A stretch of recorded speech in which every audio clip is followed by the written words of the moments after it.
Olá, estamos começando atualidades do campo desta semana.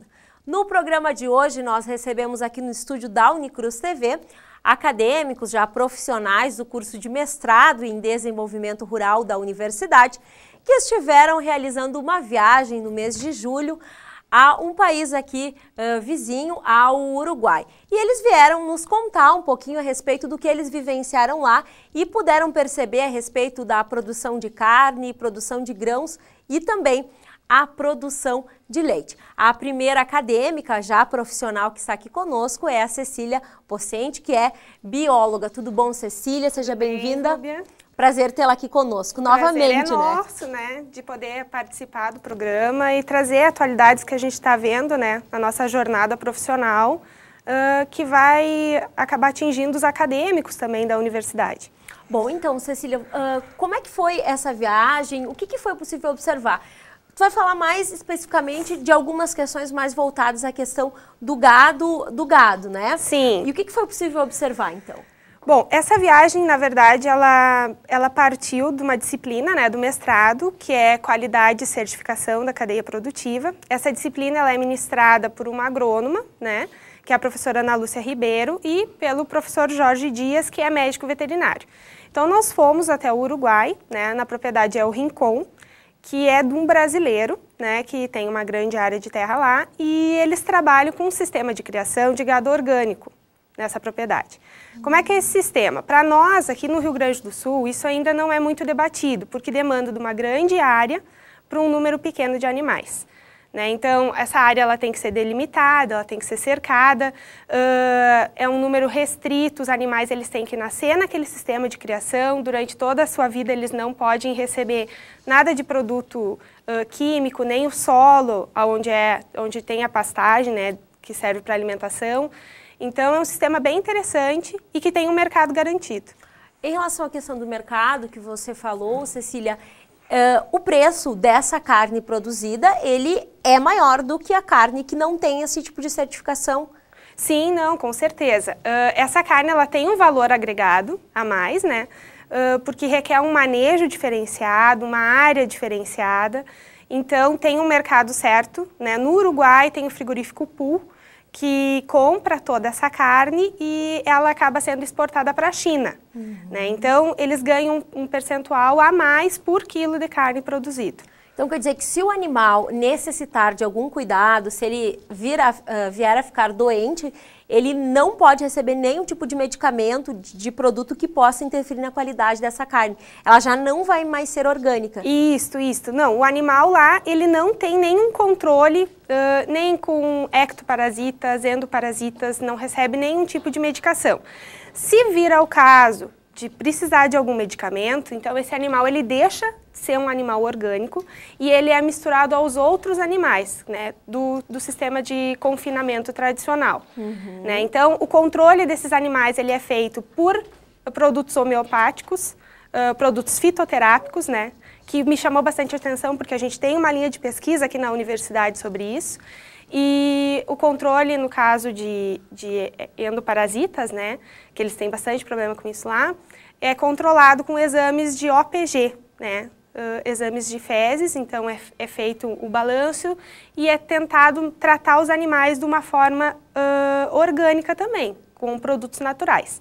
Se tem algum problema que precisa de um produto mais químico, então esse animal ele sai desse lote de orgânico e passa a fazer parte dos animais do lote normal, do lote comum de gado de corte. Ao passo que essa carne tem um valor agregado maior, o investimento do produtor para ter essa possibilidade do gado orgânico e também dessa carne orgânica, ele é maior desse produtor, esse investimento? Sim, porque ele precisa de uma área maior para poder ter esse sistema de criação. Além disso, ele recebe toda uma assessoria, né, técnica, ele sofre uma auditoria a cada 45 dias. Então, o custo, ele realmente é mais elevado, porque trabalhando com animal orgânico, como tu não pode usar nada de produto químico convencional, corre o risco de uma perca maior dos animais. Né? Então, o custo de produção é maior, mas segundo o sistema deles lá, esse sistema, ainda mesmo sendo um custo mais elevado, ele é rentável. Em relação ao Brasil, especificamente aqui ao Rio Grande do Sul, existe alguma propriedade, não sei se você tem conhecimento, que já está trabalhando com essa possibilidade da carne orgânica, do gado orgânico, ou ainda nós estamos bastante incipientes nessa questão? Olha, Rúbia, para ser bem sincera, no Rio Grande do Sul, um sistema de cultivo orgânico, né, de criação orgânica, eu não tenho conhecimento, né, mas com relação a plantas orgânicas, hortifrutigranjeiros, hortaliças, isso nós temos aqui na região. E temos casos que deram certo e que tem bastante sucesso aí. Porque a gente sabe que para ser orgânico é a certificação desde o nascimento, né, do bezerro lá até o estágio final de cria, até a hora do abate. Tá certo. Cecília, eu quero te agradecer e dizer que nós sempre estamos abertos a recebê-la para trazer novidades e conversarmos um pouco, trazer para o pessoal de casa informações e atualidades do campo. Está bem, obrigada. Nós continuamos o nosso Atualidades do Campo, agora com outro acadêmico do curso de mestrado, Alceu Franchetti, que também esteve participando dessa viagem ao Uruguai e vai nos falar de um outro aspecto que foi possível observar lá, mais voltado à questão do gerenciamento das propriedades. Tudo bom, Alceu? Seja bem-vindo. Tudo bom, Rúbia. Obrigado pela oportunidade de estarmos aqui no TV Unicruz. Tá certo. Alceu, o que foi possível perceber em relação à questão do gerenciamento das propriedades? Olha, o que nos chamou a atenção é perceber que, na verdade, a propriedade dele é gerida como uma empresa tradicional, digamos assim, não como uma empresa agrícola que nós aqui normalmente trabalhamos. Para se ter uma ideia, o investimento inicial que foi feito na propriedade, desde a aquisição da propriedade e construções iniciais, foi de 4 milhões de dólares. Esse capital ele foi investido e corrigido a 5% ao ano. O administrador teria a responsabilidade de pegar esse recurso e gerir ele para que ele começasse a ter resultado. Esse investimento foi feito em 1998. Em 2007, ele acabou sendo pago, mesmo com a correção toda ocorrida no período, ele foi quitado em 2007. Menos de 10 anos. Menos de 10 anos. Agora, em 2012, ele já tem um saldo positivo de 6 milhões de dólares, continuando esse capital sendo corrigido de 5% ao ano. Bom, isso nos mostra que o que interessa para eles realmente não é somente a produtividade em volumes, e sim o retorno do capital investido. Isso é que importa. Então, quando se trabalha, hoje eles trabalham numa diversificação em 4 áreas, né? Que é a produção de grãos dividido em 2, soja e arroz, e a produção de gado também dividido em 2, iniciando o gado orgânico e a produção de gado tradicional. O que importa não é apenas a produtividade de cada um dos setores, e sim qual é o retorno do capital investido que vai ter em cada um dos setores. Então, se nós analisarmos soja, a produtividade da soja deles é um pouco inferior do que a nossa. Em média, ela vai ficar entre 2.400 a 3.000 quilos por hectare.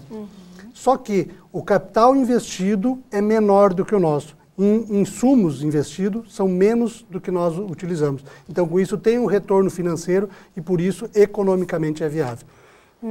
Essa propriedade, vocês visitaram, essa que você está me exemplificando, ela trabalha, como a gente pode perceber, com mais de um produto. Isso também é um indicador de outras possibilidades de se obter ganhos, não é verdade? Com certeza. Como é uma área grande, são 18 mil hectares a fazenda toda. Nossa, como é uma área grande, e o solo deles é um solo mais pobre do que o nosso e principalmente mais raso. Então, como é um solo mais raso, tem que escolher áreas onde pode ser agricultáveis ou não. Então, por isso, a área de soja hoje, nesses 18 mil hectares, é trabalhado em torno de 1.000 hectares estão com soja, 1.500 hectares com arroz e o restante é pastagem. Mesmo a melhoria de pastagem é analisado área por área, quais são as condições dessa área para você colocar uma pastagem melhorada ou não. Por exemplo, hoje eles estão trabalhando com o início de alfafa como pastejo natural, né? Só que para isso tem que escolher alguns solos onde são um pouquinho mais profundo e que a alfafa se adaptaria. Então, toda a novidade, a inovação que eles vão fazer, eles sempre vão considerar isso, a questão do capital investido e qual é a possibilidade do retorno desse capital, e não apenas a produtividade final. E se nós analisarmos o nosso produtor aqui, ele cuida muito da questão da produtividade. Eu produzi 70 sacos por hectare. A curto prazo, vai me gerar resultado a curto prazo. E muitas vezes não considera qual foi o investimento que ele fez nessa área para se ter esse retorno. Exatamente. Então, eles não se preocupam tanto com a questão da produtividade, é lógico que ela é importante, mas não é o ponto principal. O ponto principal é quanto que eu investi e quanto que eu vou ter de retorno desse investimento. Isso é o que importa. É isso que vai ser o diferencial. Exatamente. E, como é que funciona a questão da comercialização de grãos? Aqui a gente tem cooperativas, enfim, a gente tem...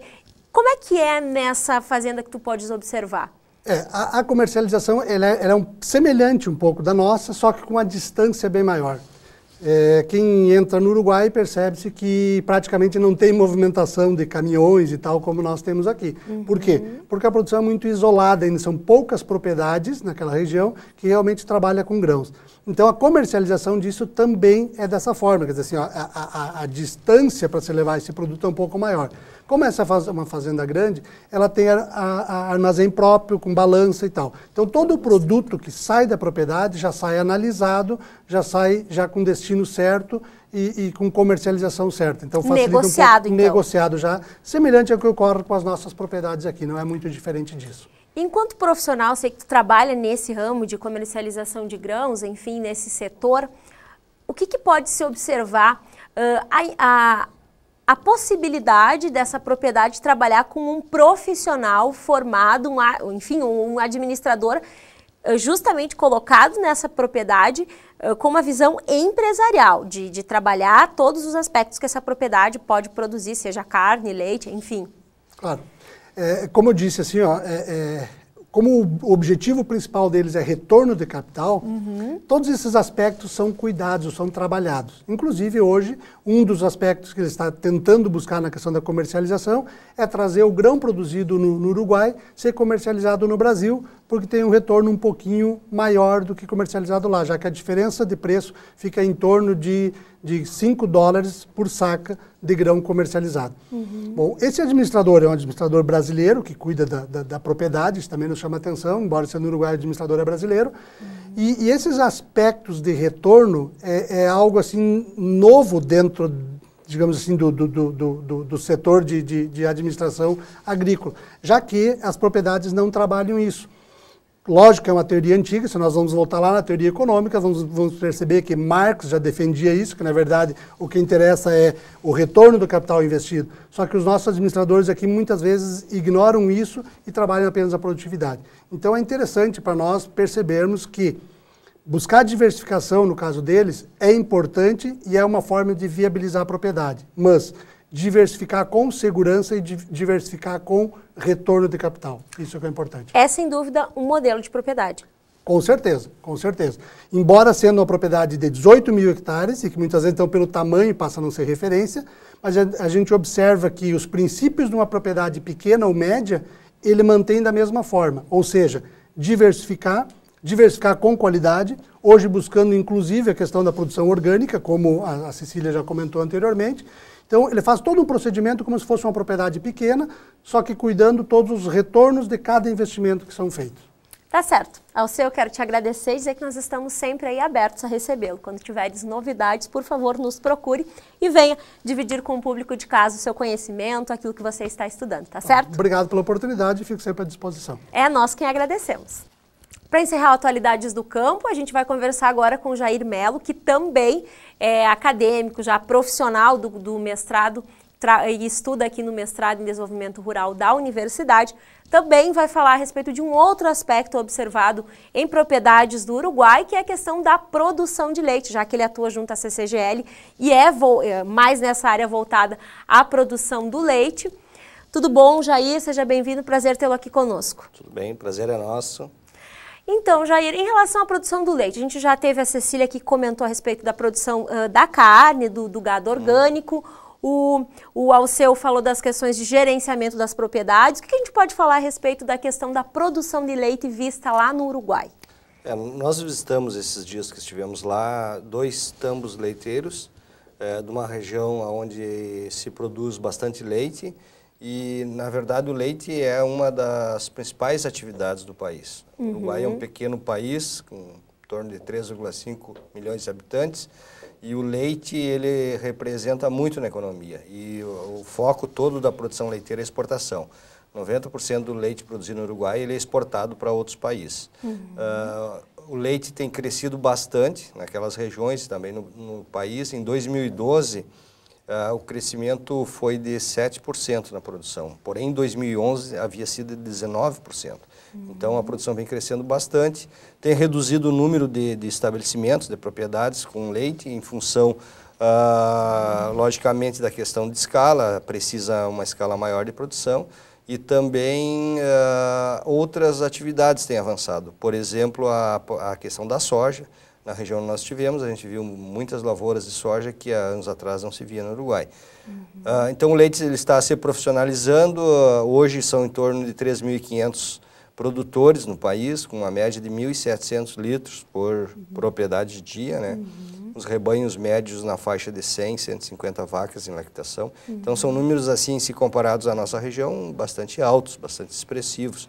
A atividade ela está cada vez mais se profissionalizando, o produtor uruguaio focando naquilo que realmente dá resultado, a parte da alimentação, manejo dos animais e principalmente focado em custos de produção. Como o país é exportador, depende do mercado internacional e nós vivemos agora nos últimos 2 anos com preços muito bons no mercado internacional, então o produtor uruguaio o produtor de leite do Uruguai está numa condição financeira boa, está tendo rentabilidade da sua atividade, mas eles não se descuidam da questão de custo, de produção, produtividade da terra, porque os momentos bons, depois o mercado vem com momentos não tão favoráveis e ele tem que estar preparado para isso.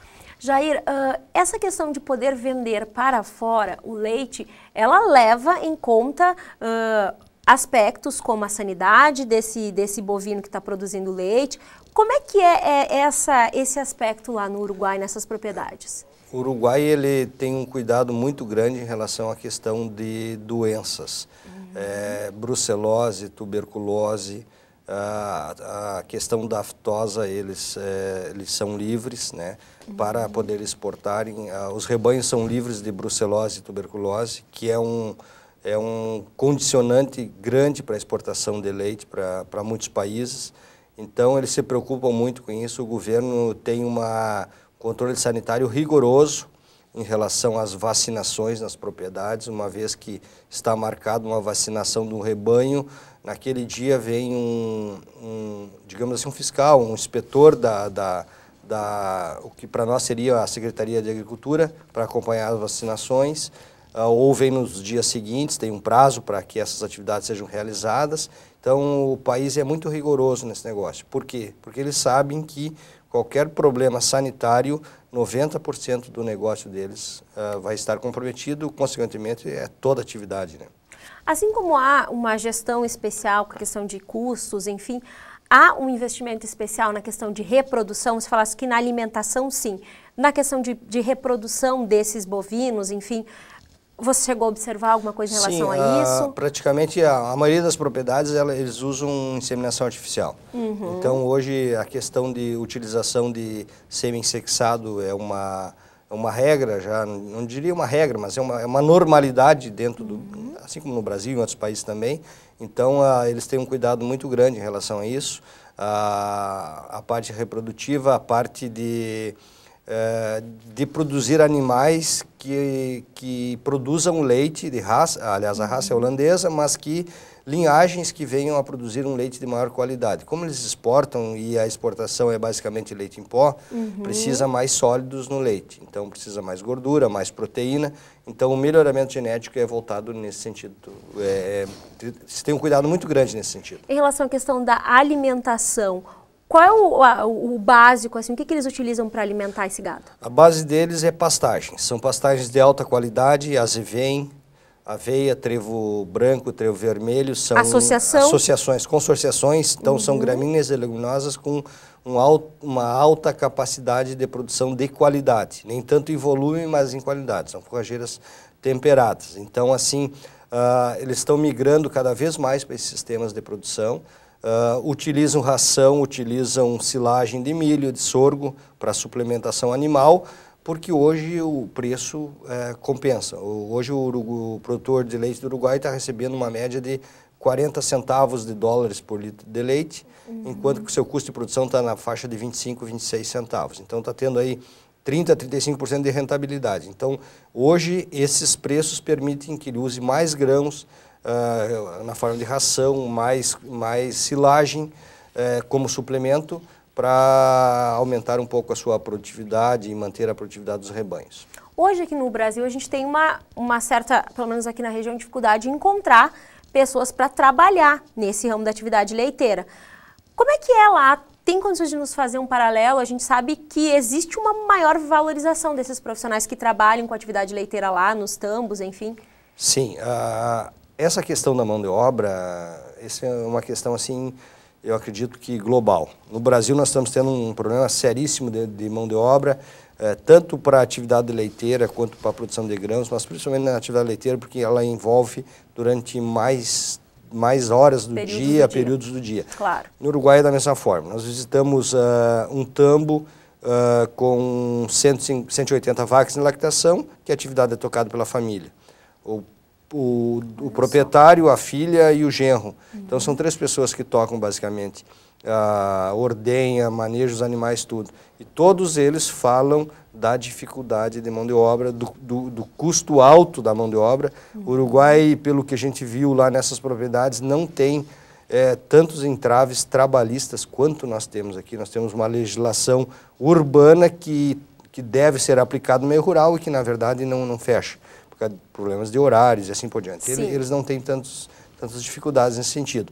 Mas a oferta de mão de obra é muito pequena e o governo tem algumas questões sociais também e que acaba tirando muita gente do meio rural e indo para as pequenas cidades do interior. Para a gente encerrar, em relação à mecanização dessa ordenha, como é que ela é? É totalmente mecanizada? A ordenha é totalmente mecanizada, o resfriamento de leite é muito bom. Não há contato de quem está fazendo o manejo com uma das perspectivas para se ter esse leite aceito em outros países. Nas propriedades organizadas, nas propriedades que realmente têm escala, é totalmente automatizada. Eles se preocupam muito com resfriamento e equipamento de ordenha. E não se preocupam muito com beleza, estética de galpões e assim por diante, porque isso realmente é um investimento que não dá retorno. O que dá retorno é alimentação, é manejo dos animais. E o sistema de ordenha e resfriamento do leite, isso é uma coisa que não se abre mão em lugar nenhum se realmente se quer produzir com qualidade. E existe normatização, normas no Uruguai que cuidam disso, como nós temos a 51 e outras que vieram posteriormente. Sim.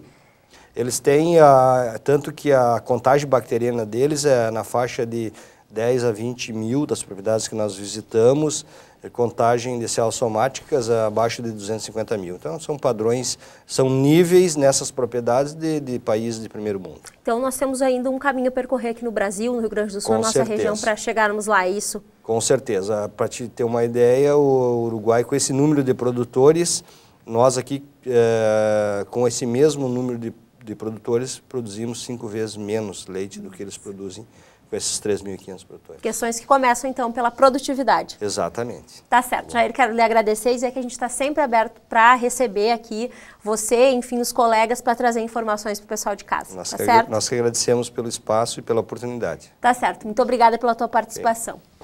O Atualidades do Campo de hoje, especial aí, contando um pouquinho de como foi, dos aspectos observados pelos nossos profissionais que cursam o mestrado em desenvolvimento rural, aquilo que eles viram durante uma viagem ao Uruguai. Então hoje foi especial com essas histórias, com essas possibilidades vistas lá e que, quem sabe, aí podem ser implementadas e realizadas aqui no nosso estado, aqui na nossa região. A gente fica por aqui, nos encontramos na próxima semana. Até lá, tchau!